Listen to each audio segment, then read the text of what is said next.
একজন brilliant student হিসেবে তোমার জানা উচিত বর্তমানে কোন সাবজেক্টগুলো চাহিদা বেশি রয়েছে, পাশাপাশি জব সেক্টরে কোন সাবজেক্টগুলো ডিমান্ড অনেক বেশি, কোন বিষয়গুলো নিয়ে গ্র্যাজুয়েশন কমপ্লিট করলে তুমি সবার থেকে এগিয়ে থাকবে, পাশাপাশি তুমি সবার আগে জব পেয়ে যাবে, যাতে করে তুমি তোমার ক্যারিয়ারটা গঠন করতে পারো এবং তোমার ক্যারিয়ারটা অনেক উচ্চ লেভেলে তুমি নিয়ে যেতে পারো।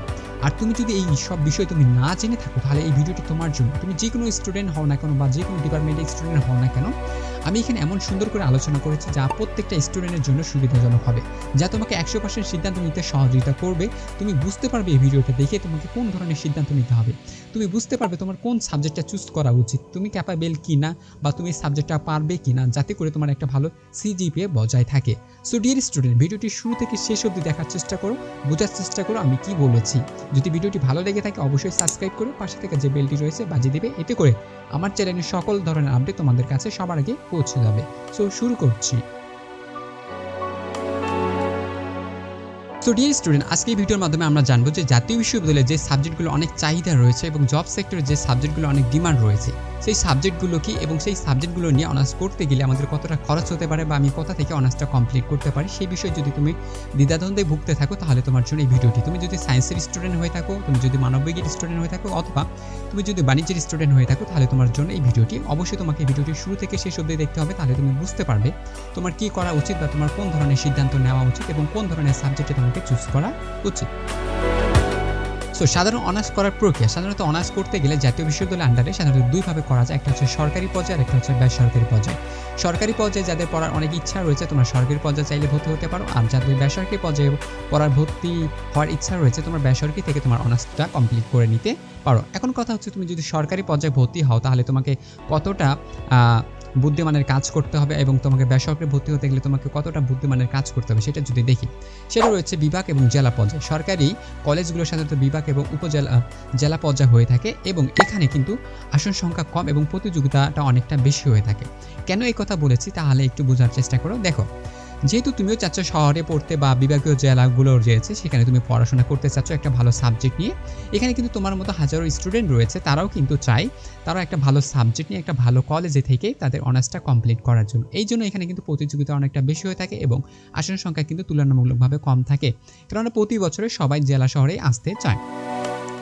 অপরদিকে একটা শাখা রয়েছে যেখানে তুমি বেসরকারি কলেজগুলোতে তুমি ভর্তি হতে পারো চাইলেই, সেখানে কিন্তু একটু আসন সংখ্যা অনেকটা বেশি থাকে, সেখানেও কিন্তু প্রতিযোগিতামূলক অনেকটা হয়ে থাকে। তারপরে রয়েছে সেটা হচ্ছে উপজেলা পর্যায়ে। উপজেলা পর্যায়েও রয়েছে অনেকটা ভাগ রয়েছে বা পার্থক্য রয়েছে।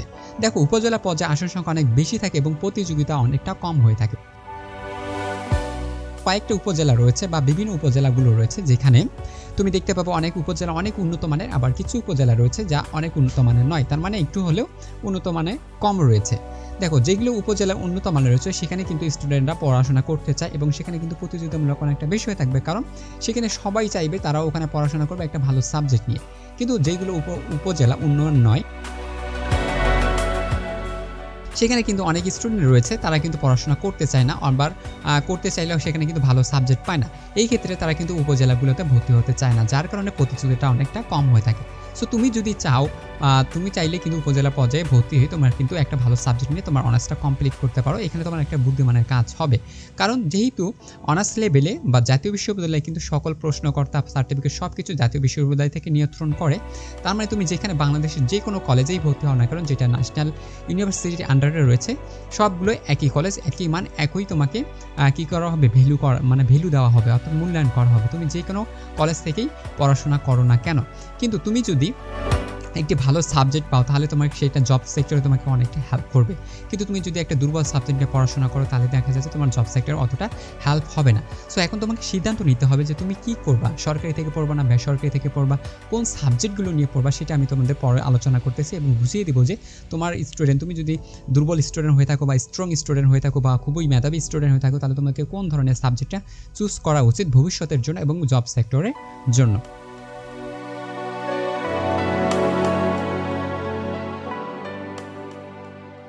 সো ডিয়ার স্টুডেন্ট, বিজ্ঞান বিভাগের সাবজেক্টগুলো এবং এদের জব ডিমান্ড। সো ডিমান্ডেবল সাবজেক্টগুলো আমরাকে কয়েকটি ক্যাটাগরিতে ভাগ করেছি। ক্যাটাগরি 1 রয়েছে, ক্যাটাগরি 2 রয়েছে, ক্যাটাগরি 3 রয়েছে।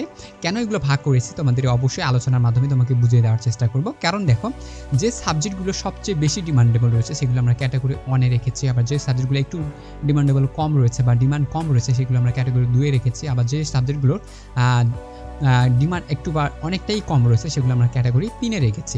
সো তুমি যদি বিজ্ঞান বিভাগের স্টুডেন্ট হয়ে থাকো এবং তুমি যদি চাও যে তুমি বিজ্ঞান বিভাগের যে কোনো একটি সাবজেক্ট নিয়ে তোমার অনার্সটা কমপ্লিট করবা, তাহলে তোমাকে এই ভিডিওটি দেখতে হবে এবং তোমাকে বুঝতে হবে যে তুমি কোন সাবজেক্টে নিবা। কারণ তুমি শুধু সাবজেক্ট নিলেই হবে না, তুমি যে সাবজেক্টে এক্সপার্ট রয়েছে, যে সাবজেক্টে তুমি ভালো বুঝো, যে সাবজেক্টে তুমি ভালো ফলাফল অর্জন করতে পারবা, এমন সাবজেক্টে তোমাকে কী করতে হবে, চুজ করতে হবে। তুমি এমন সাবজেক্ট চুজ করবে না যে সাবজেক্টে তুমি ভালো বুঝো না, ভালো অঙ্ক পারো না, বা তুমি পরীক্ষা ভালো ফলাফল অর্জন করতে পারো না। সাবজেক্ট নিয়ে তুমি যদি অনার্স কমপ্লিট করতে চাও, সেটা কিন্তু অনেকটা তোমার বিপরীতে হতে পারে, মানে দেখা যায় হিতে বিপরীত হতে পারে। তখন তোমার ভালো একটা ফলাফলও আসবে না, যেই ক্ষেত্রে তোমার একটা ভালো জবও পাবা না। আবার দেখা যাচ্ছে সরকারি জবগুলোতে ক্ষেত্রেও যে একটা পয়েন্টের লিমিটেশন রয়েছে, সেই লিমিটেশনে তুমি কিন্তু সেটা অর্জন করতে পারবে না। এই জন্য তোমাকে বুঝতে হবে, তোমার এবিলিটিটা তোমাকে নিজে থেকেই বুঝে নিতে হবে যে তোমার ক্যাপাবেলটা কতটা রয়েছে। তুমি যদি ক্যাপাবেল হও এই সাবজেক্টটা পড়ার মতো, তাহলে তুমি ওই সাবজেক্টটা চুজ করবা, ঠিক আছে। সো আমরা দেখি যে বিজ্ঞান বিভাগের কোনগুলো সাবজেক্ট রয়েছে যেগুলো ডিমান্ড অনেক প্রতি বছরে বেড়েই যাচ্ছে। সো প্রথমে রয়েছে পদার্থবিজ্ঞান। পদার্থবিজ্ঞান এমন একটি সাবজেক্ট যা প্রতি বছরে প্রচুর পরিমাণে চাহিদা রয়েছে, একটা হিউজ পরিমাণে চাহিদা রয়েছে। প্রত্যেকটা স্টুডেন্টই চাই, যারা সায়েন্সের স্টুডেন্ট রয়েছে তারা পদার্থবিজ্ঞান নিয়ে পড়াশোনা করতে চায়। কারণ এই পদার্থবিজ্ঞানের এমন কোনো জব সেক্টর নেই যে তুমি এখানে চাকরি করতে পারবা না বা জব করতে পারবা না। সো তুমি যে এখানে পদার্থবিজ্ঞান নিয়ে যদি পড়াশোনা করো, তুমি রিসার্চ ফার্ম, সরকারি বেসরকারি চাকরি, বিসিএস, শিক্ষকতা, টিউশন, বিদেশি উচ্চশিক্ষার মতো স্থানে তুমি কিন্তু জব করতে পারবা বা চাকরি করার মতো তোমার একটা সুযোগ থাকবে। এছাড়াও তুমি যদি পদার্থবিজ্ঞান নিয়ে পড়াশোনা করো, তুমি চাচ্ছ না যে তুমি কোথাও জব সরকারি বেসরকারি কোনো একটা চাকরি না পাওয়ার ক্ষেত্রে তুমি কিন্তু শিক্ষকতা করো বা টিউশনি করে তোমার কিন্তু একটা ভালো একটা ইনকাম তুমি করতে পারবা, এবং তুমি রিসার্চ ফার্মে কিন্তু যোগাযোগ করলে তুমি একটা ভালো জব পেতে পারো, ঠিক আছে। এরপর আমরা দেখি সেটা হচ্ছে কি রসায়ন। রসায়ন এমন একটি সাবজেক্ট, যারা সায়েন্সের স্টুডেন্ট রয়েছে তারা জানে যে পদার্থবিজ্ঞান কেমন, রসায়ন কেমন রয়েছে, ঠিক আছে। এই সাবজেক্টগুলোর চাহিদা কিন্তু প্রতিনিয়ত বাড়ছে এবং বাড়তেই রয়েছে বিভিন্ন জব সেক্টরগুলোতে রয়েছে। কারণ যারা জব সেক্টর উচ্চ লেভেলের বা হায়ার লেভেলের তোমার কর্মকর্তাগুলো থাকে, তারা কিন্তু এগুলো হচ্ছে নিয়ন্ত্রণ করে। এই নিয়ন্ত্রণ করার জন্য তাদের পদার্থবিজ্ঞান রয়েছে, রসায়ন রয়েছে, তারপর হচ্ছে গণিত রয়েছে, আরও কিছু সাবজেক্ট রয়েছে। এইগুলোর কিন্তু চাহিদা প্রচুর পরিমাণে রয়েছে। আর এখানে যারা স্টুডেন্ট রয়েছে তারা যদি একটু মনোযোগ সহকারে পড়ে এবং একটা ভালো সিজিপি অর্জন করতে পারে, তারা কিন্তু একটা ভালো জব সেক্টরে জব করতে পারবে। সো তুমি রসায়ন নিয়ে যদি পড়ো, তাহলে তুমি pharmacy, medicine industry, chemical training industry, textile, fuel industry, research farm, সরকারি বেসরকারি চাকরি, বিসিএস, শিক্ষকতা, টিউশন, বিদেশি উচ্চশিক্ষা ইত্যাদি জায়গার মতো তুমি কিন্তু চাকরি করতে পারবা, এবং তোমার চাকরির এবিলিটি রয়েছে যদি তুমি সেটা সিজিপিটা ভালো করে অর্জন করতে পারো। এরপর রয়েছে সেটা হচ্ছে প্রাণীবিজ্ঞান। এই প্রাণীবিজ্ঞানটাও একটা ভালো সাবজেক্ট, যারা অনেকটাই রয়েছে প্রাণীবিজ্ঞান নিয়ে অনার্স কমপ্লিট করতে চাই, তাদের জন্য একটা ভালো অপরচুনিটি হবে, তোমরা প্রাণীবিজ্ঞান চুজ করতে পারো। প্রাণীবিজ্ঞান থেকে তুমি যদি পড়াশোনা করো, তাহলে তোমার জব সেক্টরগুলো হবে সেটা হচ্ছে রিসার্চ ফার্ম, সরকারি বেসরকারি চাকরি, বিসিএস, শিক্ষকতা, টিউশন, বিদেশি উচ্চশিক্ষা, মৎস্য ও কৃষি কর্মকর্তা ইত্যাদি। সো অনেকেই রয়েছে যে মৎস্য ও কৃষি কর্মকর্তা হতে চাই। সো তোমরা যদি মৎস্য ও কৃষি কর্মকর্তা হতে চাও, তাহলে তোমাকে অবশ্যই প্রাণীবিজ্ঞান বিষয়টি নিয়ে অনার্স কমপ্লিট করতে হবে এবং একটা ভালো সিজিপি অর্জন করতে হবে।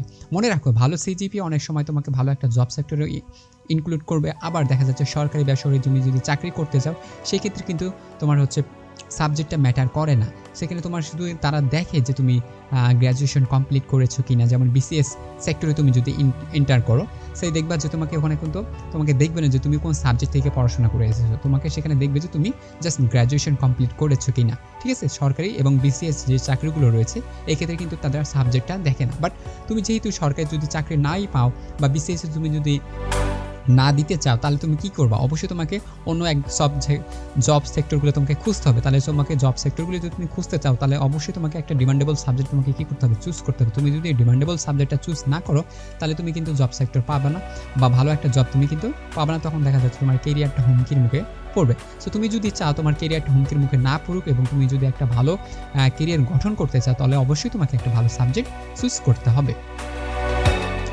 এরপর রয়েছে প্রাণ রসায়ন। অনেকেই ভাবছো যে প্রাণ রসায়ন আবার সাবজেক্টটা কি। যারা বিজ্ঞান বিভাগের স্টুডেন্ট রয়েছে তাদের কাছে খুবই পরিচিত একটি সাবজেক্ট এবং খুবই দারুণ একটি সাবজেক্ট। এই সাবজেক্ট থেকে পড়াশোনা করে তুমি কিন্তু একসাথে এই যে রসায়ন এবং প্রাণী বিজ্ঞান যে সাবজেক্ট দুটো রয়েছে, এই সাবজেক্টের যে সেক্টরগুলো রয়েছে জব সেক্টরে, তুমি চাইলে pharmacy, medicine industry, chemical training industry, textile, fuel industry, research farm, সরকারি বেসরকারি চাকরি, বিসিএস, শিক্ষকতা, টিউশন, বিদেশি উচ্চশিক্ষা ইত্যাদির মতো জায়গায় কিন্তু তুমি কিন্তু এই প্রাণ রসায়নটা নিয়েও চাকরি করতে পারো বা জব পেতে পারো, যদি তুমি একটা ভালো সিজিপিএ ক্যারি করতে পারো। ঠিক আছে,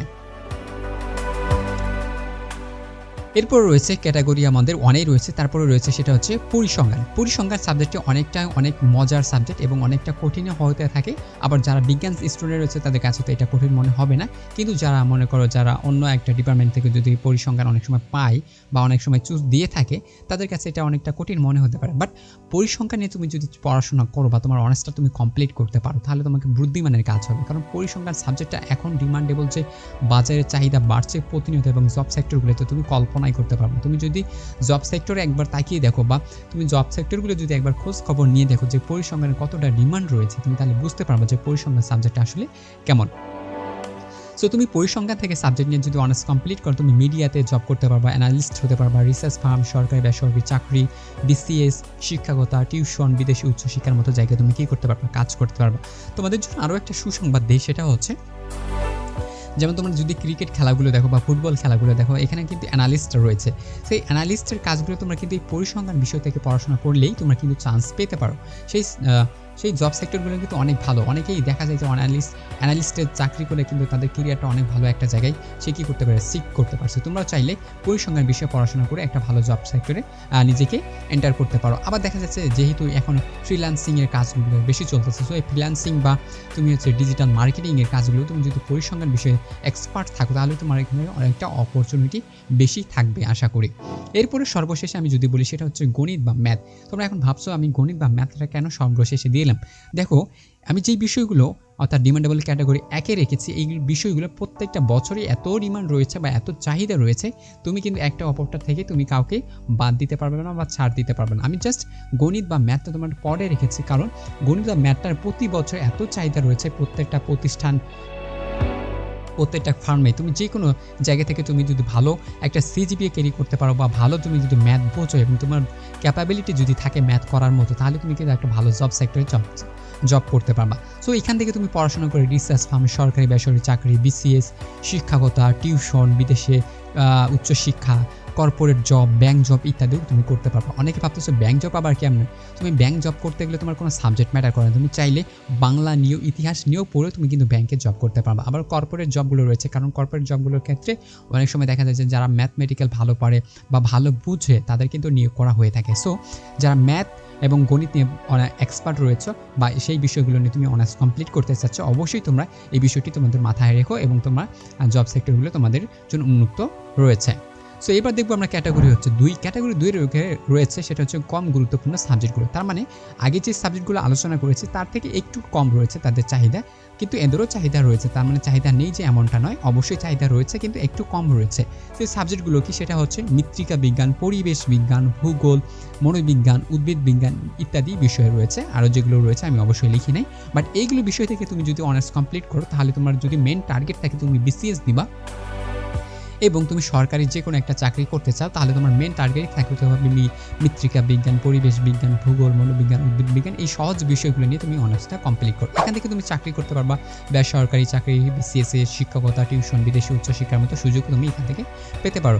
কারণ অনেকে রয়েছে সবার মেধা তো আর সমান না। সো সবার মেধা তো সমান হইলে তারা অনেক কঠিন সাবজেক্টগুলো নিত বা ভালো সাবজেক্টগুলো নিত, কিন্তু এই সাবজেক্টগুলো যে একেবারেই ভালো না এমনটা নয়, কিন্তু তাদের টার্গেট থাকে তারা বিসিএস দেবে বা সরকারি যে কোনো একটা চাকরি করবে বা টিউশন করবে বা বিদেশে চলে যাবে।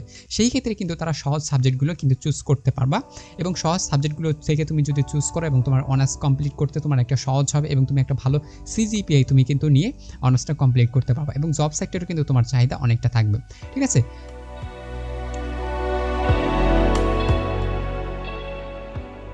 সো ডিয়ার স্টুডেন্ট, এবার দেখব যে মানবিক বিভাগের সাবজেক্টগুলো এবং তাদের জব সেক্টরে কী কী ডিমান্ড রয়েছে, কতটা ডিমান্ড রয়েছে মানবিক সাবজেক্টগুলো। অনেকেই জানেন না যে মানবিক বিভাগের যে সাবজেক্টগুলো রয়েছে কী রয়েছে, এই সাবজেক্টগুলো অনেকের মাথায় নেই, আবার অনেকে আছে কিন্তু তারা জানে না যে জব সেক্টরে তাদের এই সাবজেক্টগুলো অনেক ডিমান্ড রয়েছে। তারা ভাবে যে শুধু সায়েন্সের স্টুডেন্টরাই জব সেক্টরে ভালো জব করতে পারে বা বাণিজ্য স্টুডেন্টরা ভালো জব সেক্টরগুলোতে জব করতে পারে, এমনটা বিষয় নয়। বিষয়টা হচ্ছে তুমি যে বিভাগের স্টুডেন্ট হও না কেন, তোমাদের একটা বিভাগের স্টুডেন্টদের জন্য কিছু কিছু সাবজেক্ট রয়েছে যেগুলো প্রত্যেকটা বছরেই অনেক ডিমান্ড রয়েছে। প্রত্যেকটা বছরেই তোমাদের বাজারে এত চাহিদা রয়েছে, সেই চাহিদা তুলনায় কিন্তু স্টুডেন্ট রয়েছে অনেক। আবার দেখা যায় যে অনেকেই গ্র্যাজুয়েশন করেছে কিন্তু একটা ভালো সিজিপিএ নেই, যার কারণে কিন্তু তারা সেই জব সেক্টরগুলো কী করতে পারছে না, সুযোগ পাচ্ছে না। সো তুমি যদি একটা ভালো সিজিপিএ পাও এবং একটা তোমার কাছে যদি ভালো সাবজেক্ট থাকে, তাহলে তোমার জব সেক্টরে চাকরি কিন্তু একদম নিশ্চিত, তোমাকে কেউ ঠেকাতে পারবে না বা আটকাইতে পারবে না। সো এখানে আমরা ক্যাটাগরি 1 রেখেছি, ক্যাটাগরি 1 এর ভিতর রেখেছি সেটা হচ্ছে ইংরেজি এমন একটি বিষয় যেটা হচ্ছে ইন্টারন্যাশনাল, অর্থাৎ তুমি বাংলাদেশ থেকে শুরু করে পৃথিবীর যে কোনো দেশেই যাও না কেন ইংরেজির চাহিদা রয়েছে। সো যারা ফ্রিল্যান্সিং করছে, আউটসোর্সিং করছে, এদের তো কথায় বাদই দিলাম, কারণ তাদের ওখানে এমন একটা মেন পয়েন্ট রয়েছে, তোমাদের ইংলিশ জানতে হবে।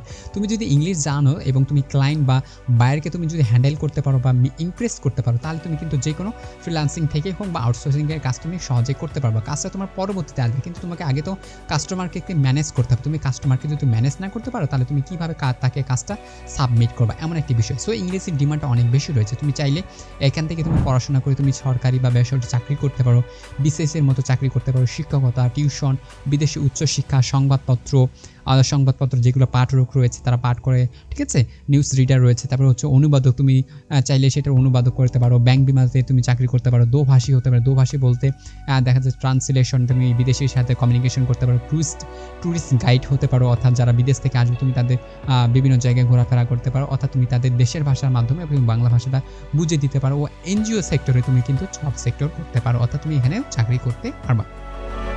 সো এই যে ইংরেজি বিষয়টা বা ইংরেজি সাবজেক্টটা অনেক ডিমান্ডেবল রয়েছে। অনেকেই জানে না যে শুধু ইংরেজি করে হয়তো টিচার হতে পারে বা এমন বিষয় রয়েছে। সো তাদের ভুল ধারণা আজকে ক্লিয়ার হয়ে গেল। সো তোমরা যারা মানবিকের স্টুডেন্ট রয়েছে, তোমাদের মেন টার্গেট থাকবে তোমরা ইংলিশ নিয়ে পড়াশোনা করার চেষ্টা করবা। তারপরে রয়েছে অর্থনীতি, যাদের ম্যাথমেটিক্যালি একটু মেধা ভালো এবং তারা অঙ্ক ভালো বুঝে, তাদেরই অর্থনীতিটা নেওয়া উচিত। কারণ এই অর্থনীতির বিষয়টা হচ্ছে এমন, তুমি চাইলে কিন্তু অর্থনীতি নিয়ে পড়তে পারো, কিন্তু তুমি একবার ভেবে দেখো তোমার যেটার ক্ষমতা নেই বা তোমার যেটা ক্যাপাবল নও, তুমি যদি সেই সাবজেক্টটা নাও তাহলে তুমি কিন্তু একটা ভালো সিজিপি অর্জন করতে পারবে না বা ভালো একটা ফলাফল অর্জন করতে পারবে না, তার দরুন তুমি কিন্তু একটা ভালো জায়গায় জব করতে পারবে না। কিন্তু অর্থনীতি নিয়ে তুমি যদি পড়াশোনা করো, তুমি কিন্তু সরকারি বা বেসরকারি চাকরি করতে পারবা, বিসিএস এর মতো জায়গায় তুমি চাকরি করতে পারবা, শিক্ষকতা করতে পারবা, টিউশন করতে পারবা, বিদেশি উচ্চশিক্ষা, কর্পোরেট জব, আর্থিক প্রতিষ্ঠান, ট্রেড, স্টক এক্সচেঞ্জ, ব্যাংক বিমা ও এনজিও, পাশাপাশি কমার্সের যেগুলো ক্ষেত্র রয়েছে, ঠিক আছে, সেই ক্ষেত্রগুলোতেও কিন্তু তুমি সর্বদা সুযোগ পাবে এবং জব সেক্টর জবগুলো তুমি কিন্তু করতে পারবা। সো তোমাকে যারা একটু ম্যাথমেটিক্যাল ভালো রয়েছে মানবিক স্টুডেন্ট ভিতর, তোমরা অবশ্যই অর্থনীতি বিষয়টা চুজ করার জন্য প্রিপেয়ার নাও বা প্রিপারেশন নিয়ে থাকবা, ঠিক আছে। অর্থনীতি সাবজেক্টটা আসলে খুবই গুরুত্বপূর্ণ। তারপরে রয়েছে রাষ্ট্রবিজ্ঞান। এই রাষ্ট্রবিজ্ঞান সাবজেক্টটাও অনেক গুরুত্বপূর্ণ এবং হচ্ছে প্রতি বছর এর চাহিদা প্রচুর পরিমাণে বৃদ্ধি পাচ্ছে। তোমরা যদি আমাদের মন্ত্রিসভার দিকে খেয়াল করো বা আমাদের বড় বড় যারা বলবো যে সংসদ সদস্য রয়েছে, তারাও কিন্তু রাষ্ট্রবিজ্ঞানে পড়াশোনা করেই এই জায়গাগুলোতে আসতে পেরেছে। এই রাষ্ট্রবিজ্ঞান তুমি যদি পড়াশোনা করো, তুমি বিভিন্ন দেশের রাষ্ট্র নীতি তুমি সম্পর্কে ভালো জানবা বা বিভিন্ন দেশের যে রাষ্ট্র নীতি অন্ত্রগুলো রয়েছে তুমি কিন্তু ভালো বুঝতে পারবা। সো এই রাষ্ট্রবিজ্ঞান নিয়ে যারা পড়াশোনা করেছে, কারণ একটু সুলভমূলক তো সহজ রয়েছে এবং যে কেউ এটা কিন্তু পড়াশোনা করতে পারে। শুধু পরীক্ষার আগে 3 থেকে 4 মাস পড়াশোনা করলে তুমি রাষ্ট্রবিজ্ঞান থেকে ভালো ফলাফল অর্জন করতে পারবো।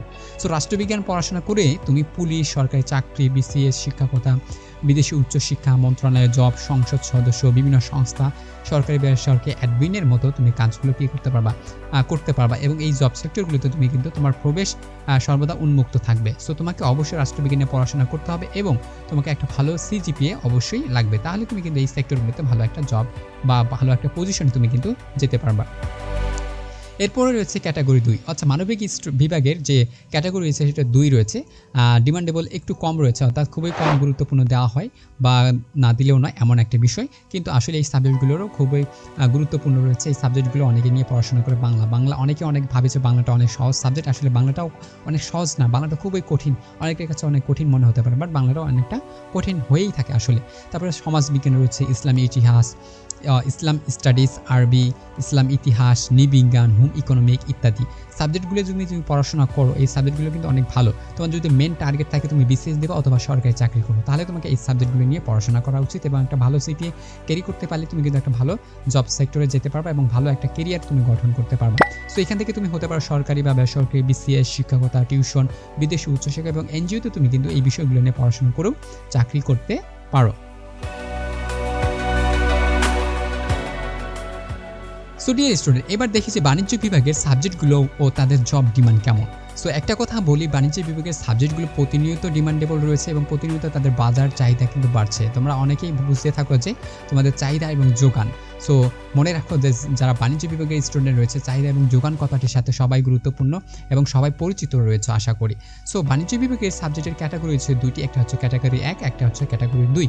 সো ক্যাটাগরি 1 বা 2 এর মধ্যেই রয়েছে, যেহেতু বাণিজ্য বিভাগের সাবজেক্টই মোটামুটি হচ্ছে 4টি রয়েছে। এই 4টি সবসময় গুরুত্বপূর্ণ রয়েছে, কারণ তুমি যে কোনো প্রতিষ্ঠানই করো না কেন, চাকরি করো না কেন বা যে কোনো ব্যবসায়ী করো না কেন, তোমাকে এই বিষয়ে এই 4টি বিষয়ের উপরেই তোমাকে কিন্তু নির্ভর করতে হবে। অর্থাৎ তুমি চাইলেই হিসাব বিজ্ঞানে পড়াশোনা করতে পারো, ম্যানেজমেন্ট নিয়ে করতে পারো, অ্যাকাউন্টিং নিয়ে করতে পারো, ফিনান্স নিয়ে করতে পারো, তারপরে হচ্ছে মার্কেটিং নিয়ে করতে পারো, কারণ এই 4টি বিষয় একে অপরের সাথে জড়িত রয়েছে। তুমি এই 4টি বিষয় ছাড়া তুমি কিন্তু বিজনেস ভালোভাবে করতে পারবে না।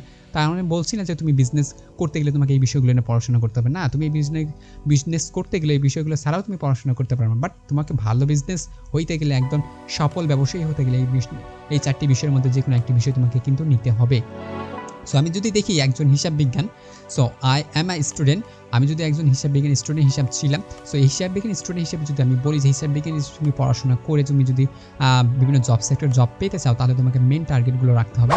সেগুলো হচ্ছে সরকারি, বেসরকারি চাকরি, বিসিএস, শিক্ষকতা, টিউশন, বিদেশি উচ্চশিক্ষা, কর্পোরেট জব, ফার্ম, তারপর হচ্ছে ব্যাংক, বিমা, আর্থিক প্রতিষ্ঠান, ট্রেড, স্টক এক্সচেঞ্জ, এনজিও, হিসাব রক্ষক, ক্যাশিয়ার, অডিটর ইত্যাদি।